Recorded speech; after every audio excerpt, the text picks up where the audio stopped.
Hey friends!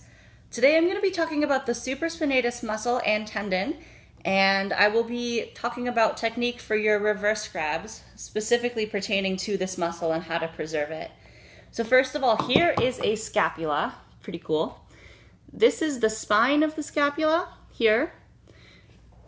And then above the spine is the supraspinatus, which means above the spine, and below it is the infraspinatus. So it's all very literal. You can actually feel the spine of your scapula if you come over the top of your shoulder and palpate or rub around here. You'll feel this sort of bony ridge, and when you move your shoulder, you should feel it moving. That's how you know you're on there. If your fingers are right on the spine and you come right above it and sink down, that's the supraspinatus. So that's the muscle that we're talking about. And anatomically, what it does is it comes over the spine of the scapula, underneath the acromion process, which is this sharp thing. You can feel that as well. This pointy, bony point at the end of your shoulder, and over the head of the humerus. So it sits like this, okay? And as you can see, there's not a whole lot of space in between the acromion process and the head of the humerus. So when we take our arm and lift it up and do not engage it properly, okay, this bone is going to go right up into this bone. They're physically going to be grinding against each other, and that's that supraspinatus tendon that's physically being frictioned and compressed, okay?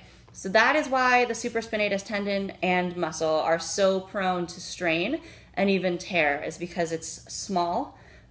We put a lot of force on it when we have our arms up and we're hanging off of it. And then if our muscles are not properly engaged, you're going to end up with that friction. So this is what you want to avoid. You want to avoid a situation where your arm is up like this, you're not pulling it down with your shoulder muscles, and you have this friction occurring, because over the long term, that can be a tear.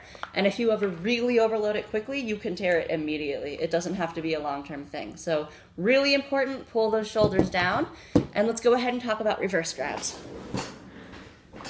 Okay, so when I do my reverse grab, again, what I don't want is this arm straight up loading down onto it, okay? Because my shoulders are really tight and inflamed right now. Even when I'm not hanging on it really, I can sort of feel pain because my bones are grinding on my muscles. Okay, so instead of being straight up and down with my ear and my shoulder, I actually want to be a little bit more sideways and pulling here and engaging my lat, because this puts this arm in a much more neutral position in relation to the acromion process, right? So instead of being up like this, ooh, how did I do that before? Instead of being up like this and having that connection there, we're more here, and there's more space in there. Okay, so when I come around the pole and I'm ready to grab behind me, I'm gonna look down, follow this hand down to the pole, which does two things. One, it's easier to find the pole, so that's nice. Two, looking down is naturally gonna tip my body a little bit more sideways here, so that instead of like this, I'm here for a nice neutral shoulder. So it looks like this. Look down, push, okay, nice and sideways. I'll see if I can do that slower.